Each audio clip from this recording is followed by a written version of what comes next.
Kano stared in shock. Detective Tateno, why are you doing this? Is that really Maria? Tateno responded by removing the young woman's blindfold. There was no doubt about it. She looked very much like Hitomi Osawa. A surge of frustration rushed through Kano. Detective Tateno, what is the meaning of this? Kano fought to remain calm. He felt like he was on the verge of falling to pieces. Bring me Hitomi Osawa and I'll let this girl go. Why? What do you need to tell me for? Tateno's only answer was an icy stare. Doesn't like you. So weird. Detective Tateno, who I know. Who you know?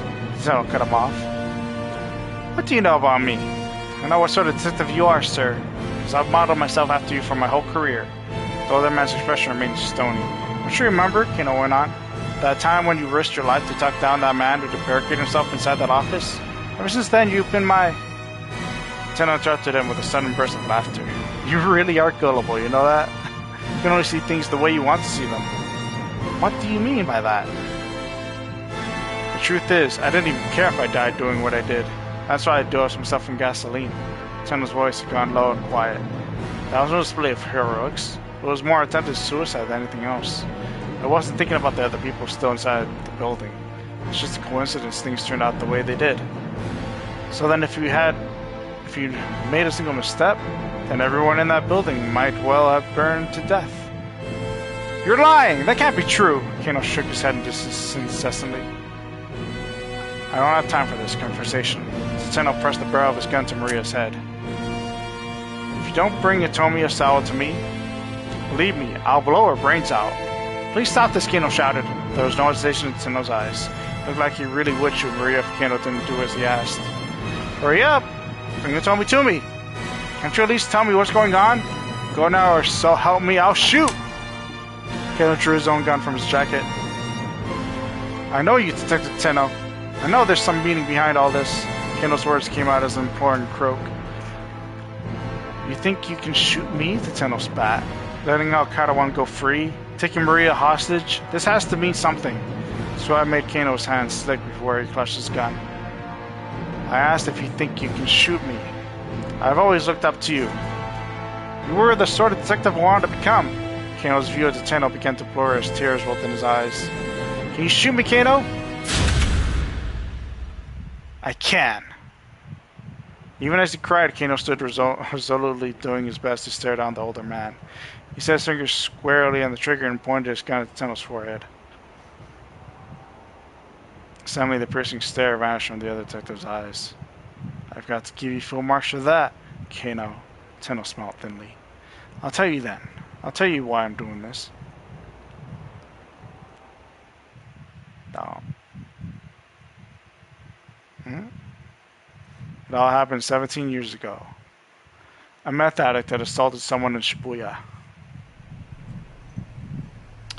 Tateno was questioning people around Dodo Kanzaka in search of the perp. He happened to pass by Indo Electronics. Oh, hey, Tateno. Oh, it was Kotone Endo, clad in pristine white. Oh, that's why he knows Achi. Clashed to her breast was her daughter Suzune, only a few months old. It's been a long time, Kotone said. She flashed a tiny smile. Oh my gosh, is that the girl? Yes, it has, Tateno replied with a clumsy smile of his own. Are you on the job? Yes, I am. Kotone recoiled slightly at the dour look on Tateno's face. Something the matter? There's an armed criminal hiding out somewhere in the area. What? I wouldn't leave the shop for a while if you can avoid it. But I have to go to the bank to deposit some money. Sure, you can have Daisuke go do it. He's away at a repair shop and hasn't come back yet. Tateno let out a one-note sigh. See, Daisuke's still doing things his own way. Alright, let me escort you to the bank. You mean it? I'd feel a lot safer having you with me. Kotone flashed him a smile so wide that Tateno thought he might lose himself in it.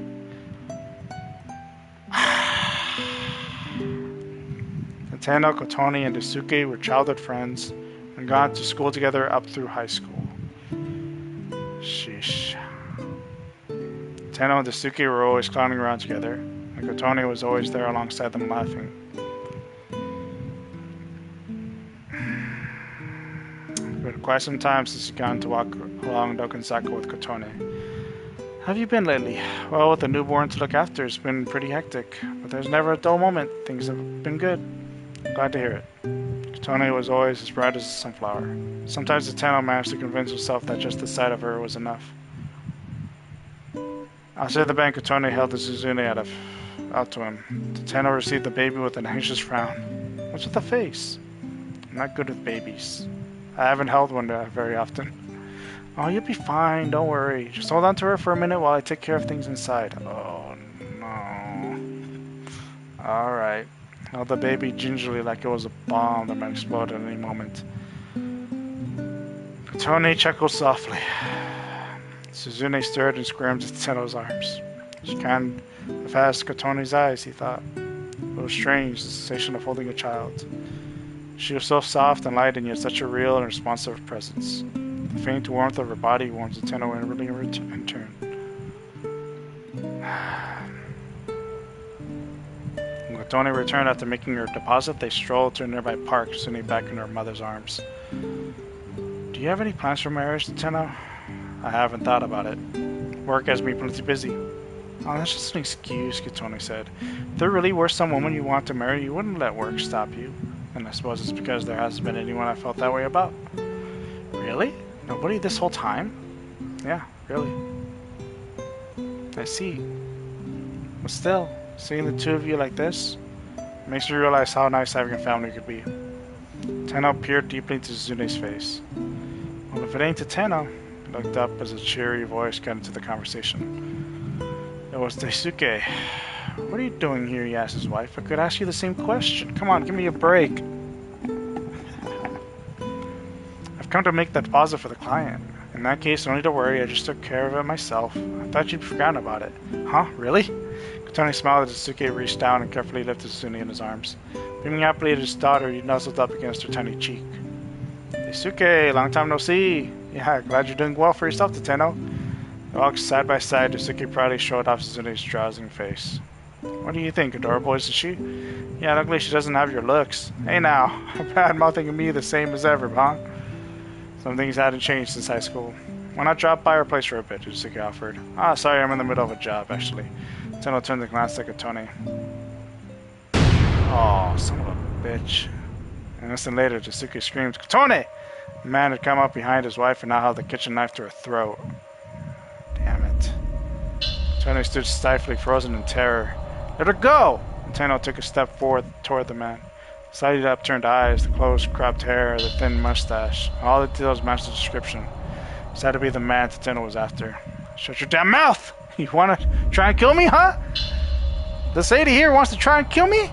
The man was babbling nonsense. The reporters had said the subject was a tweaker. Right now his mind was probably a complete mess from meth withdrawal. Left unchecked, there was no telling what he might do. Tateno shoved Daisuke behind him and drew his gun from his jacket. Wait, don't shoot! You'll kill it! You hit a Tony! I can't. Tateno ignored Daisuke's shouts and trained his gun on the perp's shoulder. He was confident in his marksmanship. He never missed at this range. Tateno, please back down, Daisuke pleaded. Suzune was still clutching his arms. I beg you! I can't, Tateno hissed under his breath. This isn't someone we can reason with.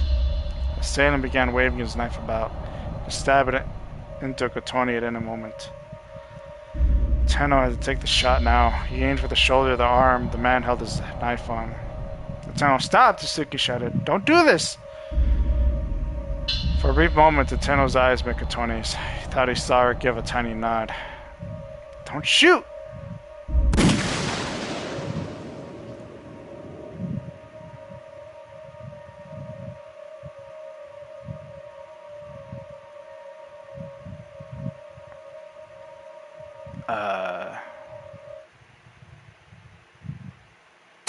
What the fuck?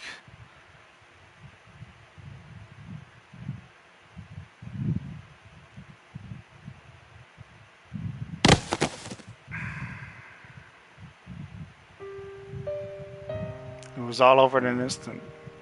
By the time Tateno had the perp subdued, Katone's white shirt was soaked through with red.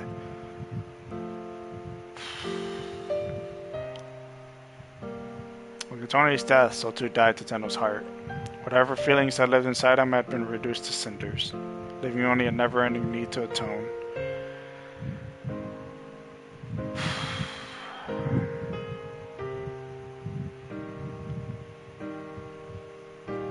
Countless times he thought of ending his life in order to make things up to Daisuke and his children. The only reason he didn't go through with it was that he knew death would be the easy way out. And so he stayed on as a detective. He would carry the weight of his sins with him for as long as he lived. This was the sentence Tateno gave himself.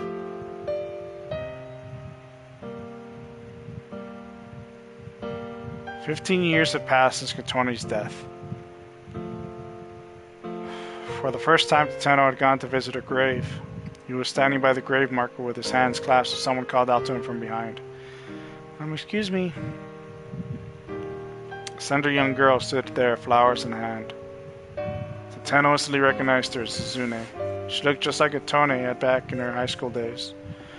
"Did you know my mother?" she asked. Yes. We were classmates a long time ago." "Oh, really? Thank you so much for coming." Suzune gave a slight bow and gazed up at Tateno with her big bright eyes. "You look just like her." Tateno struggled to hold back the tears. He felt as if Katone stood before him, returned to life. "My father tells me the same thing all the time. I'm sure once you're all grown up, you'll be just as beautiful as she was." A forlorn smile came to Suzune's face. "Once I'm grown up? Well, I don't think that's going to happen. Guess I really do have a lot in common with my mother, including the part where I'm going to die young." "Don't be ridiculous," Tateno exclaimed.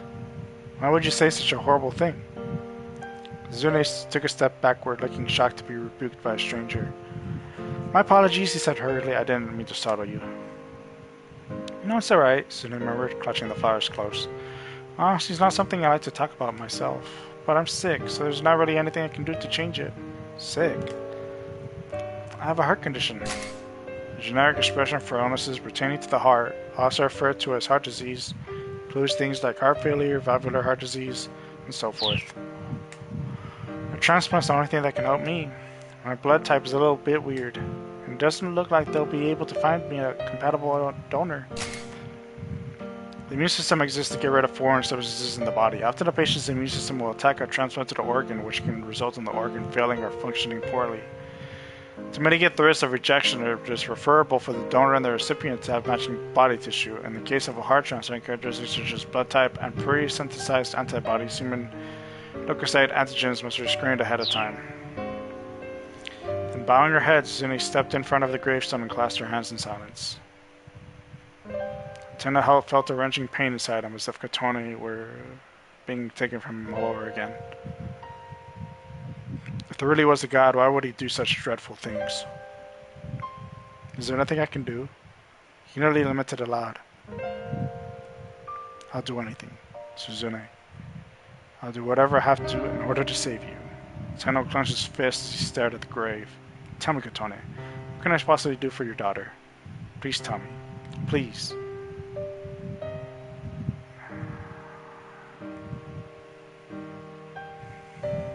And so the months rolled on.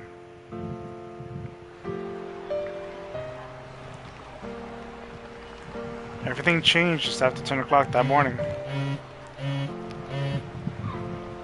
Tateno was on the stakeout when his cell phone rang. He glanced at the call display and saw Daisuke Endo's name. He hadn't heard from Daisuke in years now. Fearing that something had happened to Suzune, Tateno answered the call despite his current tense circumstances. And once he heard Daisuke wailing. Suzune had a seizure. She might not come back from this one. Tateno's terrible suspicions had been right on the mark. He felt himself growing weak. "Please," Daisuke exclaimed, "you need to shoot that girl you're with, that Atomi Osawa. You need to shoot her in the head. If we have her heart, we can save Suzune."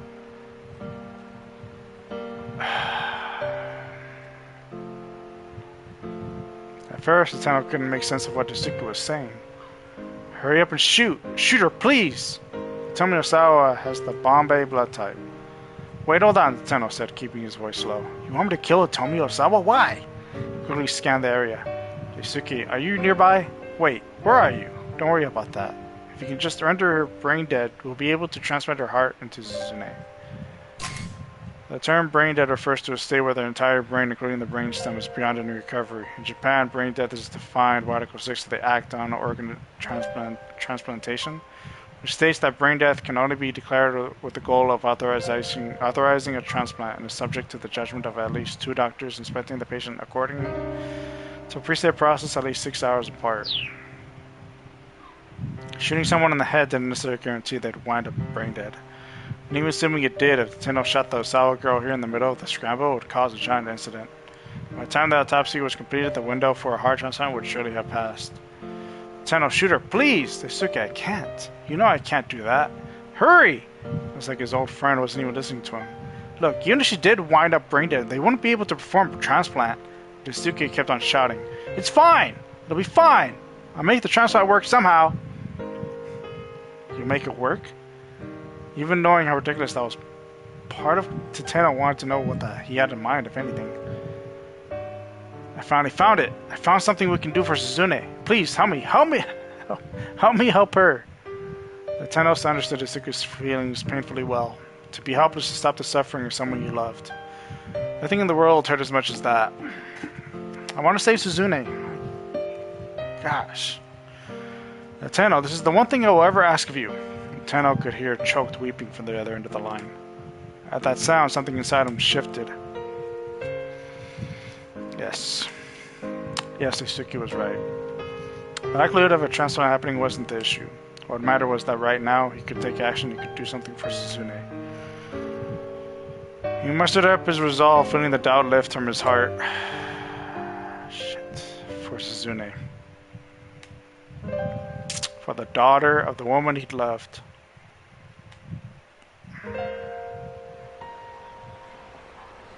Tateno checked the gun, tucked inside his jacket, then slowly began making his way through the crowd toward Itomi.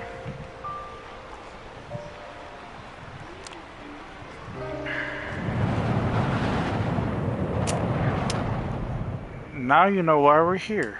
Tateno gestures subtly with his gun, his barrel still passed against Mario's temple. Kano's own gun wavered in his hands, he was crying inside. There was nothing else he wanted to hear from Tateno now. Now he was sure of one thing. Words were never going to stop this man. Kano, Tateno said. At my age, I've seen all sorts of young detectives come and go. He fixed his lonesome gaze on Kano. And you're about the worst of the lot. Whenever it's time to take action, you immediately do something reckless. Do you know how many formal apologies I've had to write because of you? Tateno let out a heavy sigh. But you know, Kano, because of the way you've looked up to me, you've saved me. And that's the truth. You sound like a man speaking his last words. Now come on, see if you can stop me. He pressed the gun harder against Maria's temple. Kano took his aim at his former hero's head. Tateno! His finger wavered on the trigger. Shoot him! You have to shoot him. If you don't shoot him, Maria's going to die. He tried desperately to convince himself. I am going to stop you. Tateno looked him coldly in the eye. Do it then. Shoot me. Kano stared right back. He timed his finger on the trigger. Rah!